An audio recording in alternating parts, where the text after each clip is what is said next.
हाय दोस्तों, chemistry page में आपका स्वागत है। आज हम लोग डिस्कस करने वाला है question paper analysis of JEE main 2019 और ये जो पेपर है ये हुआ था 9 जनवरी को मॉर्निंग की शिफ्ट में और इसमें मैं केमिस्ट्री का सेक्शन है उसको मैं सॉल्व करके आपको दिखाऊंगा और मैं आपको ये बताऊंगा कि किस तरह के कॉन्सेप्ट का इस्तेमाल करके हम क्वेश्चन को सॉल्व करेंगे। चलिए दोस्तों शुरू करते हैं। तो ये केमिस्ट्री सेक्शन में पहला क्वेश्चन है। देखिए दोस्तों, ये पूछ रहा है कि ग्रुप ऑक्सीडेशन स्टेट एल्यूमिनियम का +3 है क्योंकि एल्यूमिनियम 13 ग्रुप का एलिमेंट है, लेकिन जैसे जैसे हम नीचे आते जाते हैं और थैलियम तक आते हैं तो इसका ऑक्सीडेशन स्टेट +1 रह जाता है। तो इसका ये रीजन पूछ रहा है। तो देखिए दोस्तों, आपने पढ़ा होगा इनर्ट पेयर इफेक्ट, यानी इनर्ट पेयर इफेक्ट वो इफेक्ट है जब किसी ग्रुप में हम ऊपर से नीचे आते हैं तो उस ग्रुप का जो लास्ट मेंबर है उसका oxidation number group oxidation state से 2 यूनिट कम हो जाता है। इसी इफेक्ट को हम बोलेंगे इनर्ट पेयर इफेक्ट और इसी वजह से यहाँ पर थैलियम का ऑक्सीडेशन नंबर +3 से +1 हो जाता है। तो आंसर आएगा inert pair effect. Next question, इस क्वेश्चन में ये पूछा है कि इन सब में सबसे ज्यादा स्ट्रॉन्गेस्ट एसिड कौन सा होगा। अब देखिए दोस्तों, यहाँ पर जो है पहले वाले ऑप्शन में क्लोरीन है, दूसरे वाले ऑप्शन में साइनाइड है, तीसरे वाले ऑप्शन में ब्रोमीन है और चौथे वाले ऑप्शन में आयोडीन है। यहाँ पर जो इसकी एसिडिटी होगी वो इन सब ग्रुप के नेचर पे डिपेंड करेगी और इन सब का नेचर है -I। अब देखिए दोस्तों, आपको मालूम है कि -I का मतलब होता है इलेक्ट्रॉन विड्रॉइंग। जो ग्रुप जितना ज्यादा इलेक्ट्रॉन विड्रॉ करेगा वो उतना ही ज्यादा एसिडिक होगा। अब इनका सबका मैं -I इफेक्ट का अगर ऑर्डर देखो तो CN का -I इफेक्ट सबसे ज्यादा होता है, उसके बाद Cl का आएगा, उसके बाद Br का होगा और उसके बाद I का होगा। यानी CN सबसे ज्यादा इलेक्ट्रॉन विड्रॉ करेगा जिससे कि H को निकालना आसान हो जाएगा। इसीलिए जो है CN वाला कंपाउंड सबसे ज्यादा एसिडिक होगा। तो आंसर होगा सेकंड। नेक्स्ट क्वेश्चन है, यहाँ पे ये मैच करने के लिए पूछ रहा है और आइटम 1 में कुछ ड्रग्स के नाम दिए गए जैसे क्लोरोजैलिनॉल, नॉरथिंड्रोन, सल्फापिरिडीन और पेनिसिलिन और ये इसके कुछ स्पेसिफिक टेस्ट है। अब देखिए दोस्तों, यहाँ पर मैंने ये सारे स्ट्रक्चर लिखे हैं। ये क्लोरोजैलिनॉल का है, ये दूसरा नॉरथिंड्रोन का है जो एक हार्मोन है, उसके बाद ये वाला स्ट्रक्चर है पेनिसिलिन का और ये लास्ट वाला स्ट्रक्चर है सल्फापिरिडीन का। अब देखिए दोस्तों, यहाँ पर देखिए P वाले ऑप्शन में कार्बाइल अमीन टेस्ट है। कार्बाइल अमीन टेस्ट वो कंपाउंड देंगे जिनमें NH2 ग्रुप होगा। अब इन सब में NH2 ग्रुप किसके पास है? सल्फापिरिडीन के पास। इसका मतलब जो है C के साथ क्या मैच करेगा? P मैच करेगा। अब देखिए दोस्तों, यहाँ C के साथ P कौन मैच कर रहा है? ये वाला। यानी सेकंड और थर्ड में से ऑप्शन हो सकता है, फर्स्ट और फोर्थ नहीं होगा। अब नेक्स्ट हम बात करते हैं नॉरथिंड्रोन। देखो नॉरथिंड्रोन ये वाला स्ट्रक्चर है और इसमें एक डबल बॉन्ड है। अब देखिए दोस्तों, यहाँ पर दिया है बायर टेस्ट। तो बायर टेस्ट अनसैचुरेशन के डिटेक्शन को बताता है और यहाँ पर जो है नॉरथिंड्रोन में 2 जगह अनसैचुरेशन है, यहाँ पर और यहाँ पर। इसका मतलब नॉरथिंड्रोन बायर टेस्ट देगा और कलर चेंज करेगा। तो बी का आना चाहिए S। अब देखिए दोस्तों, यहाँ पर है क्लोरोजैलिनॉल। क्लोरोजैलिनॉल में जो है बेंजीन के ऊपर डायरेक्ट OH ग्रुप अटैच है, यानी ये फिनोलिक ग्रुप है और फिनोलिक ग्रुप हमेशा फेरिक क्लोराइड टेस्ट देते हैं। तो A का होना चाहिए R। तो ऑप्शन आ रहा है सेकंड। और पेनिसिलिन में कार्बोक्सिलिक एसिड ग्रुप है जो कि सोडियम हाइड्रोजन कार्बोनेट टेस्ट देते हैं। तो D का हो गया Q। तो A का R, B का S, C का P और D का Q। तो आंसर हो जाएगा सेकंड। नेक्स्ट क्वेश्चन है, यहाँ पे A और B कंपाउंड को हमें फाइंड आउट करना है। बेंजीन रिंग है और बेंजीन रिंग की रिएक्शन हो रही है फॉर्मल्डिहाइड और HCl से, तो A बनेगा। A की AgCN से रिएक्शन होगी तो B बनेगा। अब यहाँ पे हमें पता करना है कि कौन सा प्रोडक्ट बनने वाला है। ऑप्शन हमारे पास दे रखे हैं। तो देखिए दोस्तों, किस तरह से करेंगे। ये बेंजीन है और बेंजीन में जब फॉर्मल्डिहाइड और HCl की रिएक्शन होगी तो बेंजीन कन्वर्ट हो जाएगा बेंजाइल क्लोराइड में। तो A हमारा बनेगा बेंजाइल क्लोराइड और उसके बाद जब हम इसके साथ AgCN की रिएक्शन करेंगे, AgCN, तो आइसोसाइनाइड मॉलिक्यूल इंसर्ट हो जाएगा और Cl को रिप्लेस कर देगा। तो यहाँ पर आ जाएगा CH2NC। A हो जाएगा बेंजाइल क्लोराइड और B हो जाएगा बेंजाइल आइसोसाइनाइड। तो ऑप्शन थर्ड करेक्ट है। Next question. अब देखिए दोस्तों, ये तो सबसे इजी क्वेश्चन आ गया और इसमें पूछा है ऐसी कौन सी प्रॉपर्टीज है जो कि ऊपर से नीचे आने पे डिक्रीज होती है और ऊपर से नीचे आने पे इंक्रीज होती है। तो देखिए दोस्तों, यहाँ पर फर्स्ट ऑप्शन है इलेक्ट्रॉन गेन एंथैल्पी और इलेक्ट्रोनेगेटिविटी, दोनों के दोनों वैल्यू डिक्रीज होती है, तो ये ऑप्शन नहीं आएगा। सेकंड ऑप्शन है इलेक्ट्रोनेगेटिविटी, तो जब ऊपर से नीचे आते हैं तो इलेक्ट्रोनेगेटिविटी कम होती है और एटॉमिक रेडियस बढ़ती है, तो इसका मतलब option 2 is right answer. Option 3 की बात करेंगे, इलेक्ट्रोनेगेटिविटी और इलेक्ट्रॉन गेन एंथैल्पी, अगेन दोनों वैल्यू कम होगी। एटॉमिक रेडियस यहाँ पे उल्टा हो गया, एटॉमिक रेडियस जो है इंक्रीज होगी और इलेक्ट्रोनेगेटिविटी डिक्रीज होगी, तो ये अपोजिट होगा, तो ये भी आंसर नहीं होगा। तो आंसर हो जाएगा आपका second option will be right answer. Next question है जिसमें ये पूछा है कि ये दो कंपाउंड आपस में रिएक्ट करेंगे, ये वाला और ये वाला, और पॉलीमराइजेशन करेंगे तो कौन सा प्रोडक्ट बनने वाला है। जब इन दोनों का पॉलीमराइजेशन होगा तो सबसे पहले ये जो Cl है वो इस एक हाइड्रोजन के साथ लिबरेट हो जाएगा, यानी यहाँ पे -HCl हो जाएगा। तो अब जो हमारा प्रोडक्ट बनने वाला है उसमें ये वाला NH इस डायरेक्ट CO के साथ जुड़ जाएगा और जो किनारे होगा वो एमाइड ग्रुप होगा। अब देखिए दोस्तों, इसमें किनारे में एमाइड ग्रुप नहीं है, तो इसका मतलब ये ऑप्शन नहीं होगा, और इसमें भी किनारे में एमाइड ग्रुप नहीं है, तो ये वाला ऑप्शन भी नहीं होने वाला है, यानी ऑप्शन ए और ऑप्शन सी में से हमें चूज करना है। अब देखिए दोस्तों, जब HCl रिमूव हो जाएगा तो जो नया ग्रुप बनेगा वो बनेगा NH और यहां पर आ जाएगा इस तरह का NHCO ग्रुप। देखिए दोस्तों, पहले वाले में NHCO ग्रुप नहीं है, यहाँ पर देखिए NHCO ग्रुप नहीं मैच हो रहा है, जबकि तीसरे वाले में NHCO ग्रुप मैच हो रहा है, तो ऑप्शन थर्ड करेक्ट हो जाएगा।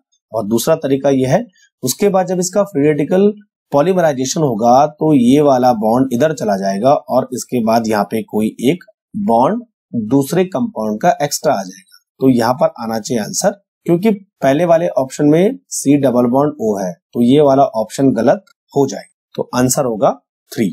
नेक्स्ट क्वेश्चन की बात करेंगे।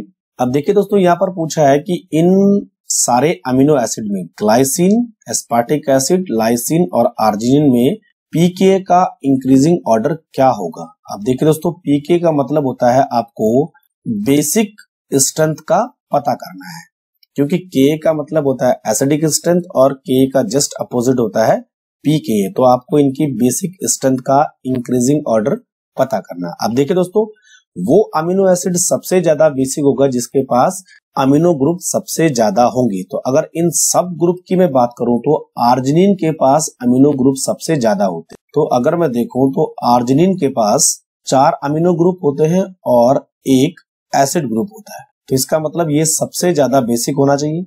उसके बाद अगर मैं देखूं लाइसिन, लाइसिन के पास 2 अमीनो ग्रुप होते हैं। एस्पार्टिक एसिड के पास 2 एसिडिक ग्रुप होते हैं और 1 अमीनो ग्रुप होता है, इसका मतलब एस्पार्टिक एसिड सबसे कम बेसिक होगा तो सबसे ज्यादा एसिडिक होगा, तो एस्पार्टिक एसिड सबसे कम बेसिक और आर्जिनिन सबसे ज्यादा बेसिक, इसका मतलब नंबर 2 ऑप्शन राइट होगा। नेक्स्ट क्वेश्चन, यहाँ पर पूछा है कि इनका बेसिक ऑर्डर क्या होगा और वो भी डिक्रीजिंग फॉर्मेट में आपको बेसिक ऑर्डर पता करना है। चलिए दोस्तों पता करते हैं। देखिए दोस्तों, ये वाला है फर्स्ट पिरिडीन, सेकंड पायरोल और थर्ड वाला है पिपेरिडीन। तो देखिए दोस्तों, यहाँ पर जो बेसिक स्ट्रेंथ है वो डिपेंड करती है अवेलेबिलिटी ऑफ लोन पेयर। तो यहाँ पे जो है लोन पेयर में लगा देता हूं, यहाँ पे लोन पेयर, और पिरिडीन में लोन पेयर बाहर होगी।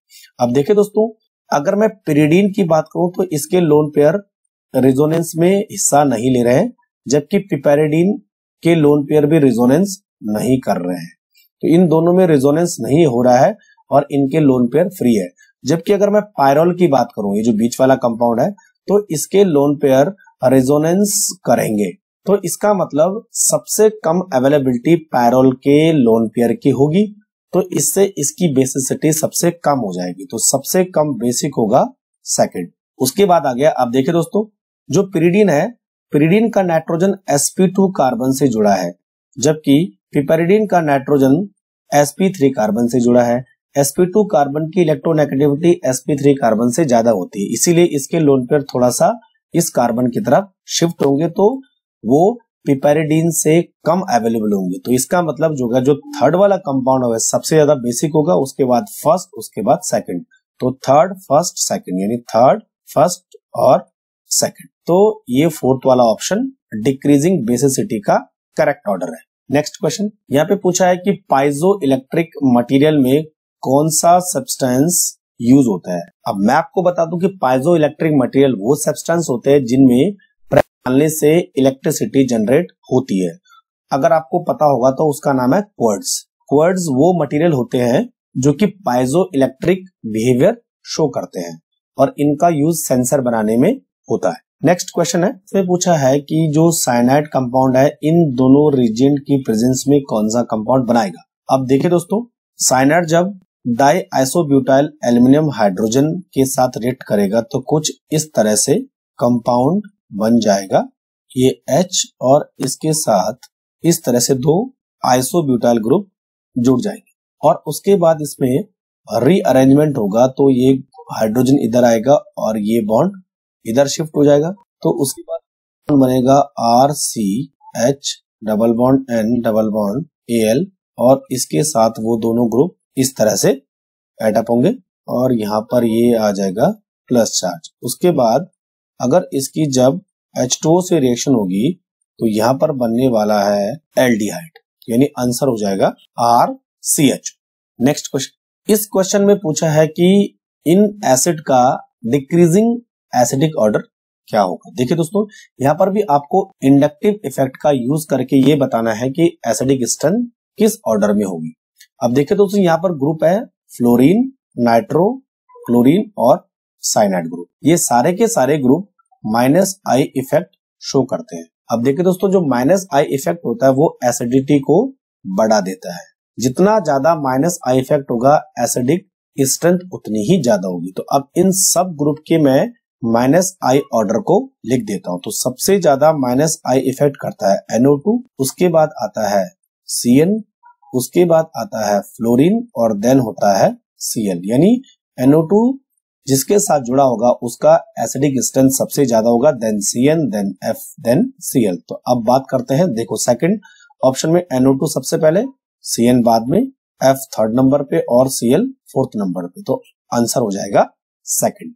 नेक्स्ट क्वेश्चन है, इस तरह का कोई कंपाउंड है और ये सारे उसमें रिएजेंट है, तो कौन सा कंपाउंड बनेगा। देखिए दोस्तों, सबसे पहले अगर हम बात करेंगे कि एक्वस KOH, तो एक्वस KOH क्या करता है, सब्स्टिट्यूशन रिएक्शन शो करेगा।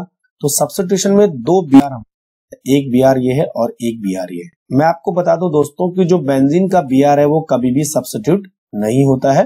ये वाला जो Br है जो कि एल्काइल चेन पे जुड़ा है, ये Br OH के थ्रू रिप्लेस हो जाएगा। तो फर्स्ट रिएक्शन में आएगा Br, यानी ये Br हमेशा इसके पास रहेगा। तो पहला ऑप्शन तो हो नहीं सकता है, ये ऑप्शन नहीं होगा, यानी सेकंड और फोर्थ में से कोई एक ऑप्शन आएगा। अब देखिए दोस्तों, Br मैंने इसके साथ रखा है और यहां पर आ जाएगा OH, पहला काम हो गया। अब देखिए दोस्तों, क्रोमियम ऑक्साइड का काम है ऑक्सीडेशन करना, तो ये CH2OH ग्रुप को यानी एल्कोहलिक ग्रुप को ये एसिड ग्रुप में चेंज कर देगा कुछ इस तरह से। तो कंपाउंड हो जाएगा ये वाला इस तरह से। अब देखिए दोस्तों, लास्ट में पूछा है कि जब इसकी कॉन्सेंट्रेटेड H2SO4 के साथ इसको ट्रीट करेंगे तो क्या होगा। तो H2SO4 का काम डिहाइड्रेशन, यानी वाटर मॉलिक्यूल को रिमूव कर देना। तो एक H इधर से और OH इधर से निकल जाएगा, तो जो कंपाउंड बनेगा वो होगा ये वाला। हमारा जो आंसर होगा वो होगा फोर्थ। नेक्स्ट क्वेश्चन, अब ये कंपाउंड है, इसमें पूछा है कि मेजर प्रोडक्ट क्या बनेगा। देखिए दोस्तों, जो फर्स्ट स्टेप है वो बोला Br2 और यहाँ पे एक बेंजीन रिंग है और एक साइक्लिक कंपाउंड बेंजीन से जुड़ा है। आपको मालूम होना चाहिए कि बेंजीन के डबल बॉन्ड कभी भी एडिशन रिएक्शन नहीं करते। इसका मतलब जो एडिशन रिएक्शन होगी वो इस साइड पे होगी। तो हमारा प्रोडक्ट बनेगा Br एंड Br इस तरह से। अब उसके बाद पूछा है कि अल्कोहल के साथ जब ये रिएक्ट करेगा तो कौन सी रिएक्शन होगी। देखिए दोस्तों, जब अल्कोहल के साथ रिएक्शन करता है तो रिएक्शन होती है SN1 और SN1 रिएक्शन होती है वो हमेशा कार्बोकैटायन मीडिएटेड होती है। और आपको मालूम होना चाहिए कि कार्बोकैटायन कौन सा स्टेबल होगा, जो बेंजीन के नजदीक होगा। यानी ये दोनों Br OH न्यूक्लियोफाइल के थ्रू रिप्लेस हो जाएंगे, लेकिन दोनों Br में वो Br रिप्लेस होगा जिसका कार्बोकैटायन सबसे ज्यादा स्टेबल होगा। तो अगर ये वाला कार्बोकैटायन बनेगा तो ये बेंजीन से दूर है, जबकि ये वाला कार्बोकैटायन बेंजीन से नजदीक है। तो केवल जो है बेंजीन के नजदीक वाला Br रिप्लेस हो जाएगा और जो प्रोडक्ट बनेगा वो बनेगा OE और यहाँ पे आ जाएगा Br, और ये किसके साथ मैच कर रहा है? तीसरे वाले ऑप्शन के साथ। तो तीसरा वाला ऑप्शन करेक्ट। नेक्स्ट क्वेश्चन है, ये पूछा है कि हाइड्रोजन के आइसोटोप्स कौन सा है। ये भी एक इजी क्वेश्चन है। तो आपको मालूम हो जाएगा हाइड्रोजन के 3 आइसोटोप्स होते हैं, प्रोटियम, ड्यूटेरियम एंड ट्रिटियम। तो आंसर आ जाएगा 2। 27 ये पूछा है कि इन ओर में आयरन और कॉपर किसके पास होता है। तो ये ओर के नाम लिखे हैं और इनके फॉर्मूले मैंने यहाँ पे लिखे हुए हैं। तो आपको देखना है कि एजोराइट में जो है आयरन और कॉपर नहीं है, डोलामाइट में भी मैग्नीशियम और कार्बोनेट है, जबकि कॉपर पायराइट में आयरन और कॉपर दोनों इन्वॉल्व है। ये सारे के सारे ओर में कॉपर और आयरन किसके पास है, तो आंसर हो जाएगा कॉपर पायराइट। इन फॉर्मूला से आप आसानी से पता लगा सकते। नेक्स्ट देखिए दोस्तों, यहाँ पर पूछा है कि मॉलिक्यूलर ऑर्बिटल थ्योरी के अकॉर्डिंग Li2+ और Li2- के लिए कौन सा स्टेटमेंट सही है। देखिए दोस्तों, अगर मैं Li2+ की बात करूं तो इसका बॉन्ड ऑर्डर आएगा 0.5। Li2- की बात करूं तो इसका बॉन्ड ऑर्डर आता है 0.5। दोनों का बॉन्ड ऑर्डर 0 से ऊपर है, इसका मतलब दोनों ही मॉलिक्यूल क्या है, स्टेबल है। लेकिन अगर मैं दोनों मॉलिक्यूल में से भी ज्यादा स्टेबल की बात करूं तो Li2+ ज्यादा स्टेबल होगा और Li2- कम स्टेबल होगा, क्योंकि Li2- में इलेक्ट्रॉन एंटी बॉन्डिंग ऑर्बिटल में जाते हैं। लेकिन यहां पर अगर मैं देखूं तो यहां पर स्टेटमेंट दोनों के लिए थर्ड वाला सही है, बोथ आर स्टेबल, क्योंकि दोनों का बॉन्ड ऑर्डर 0 से ज्यादा है।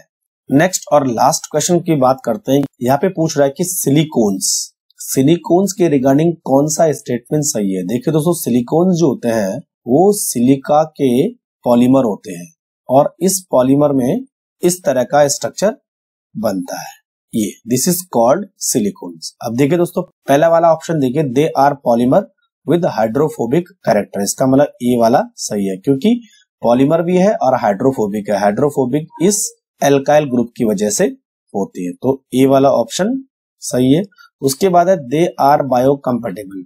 अगर आप सिलिकॉन्स के बारे में देखो तो सिलिकॉन को रिसाइकल किया जा सकता है, इसका मतलब बी वाला ऑप्शन भी राइट है।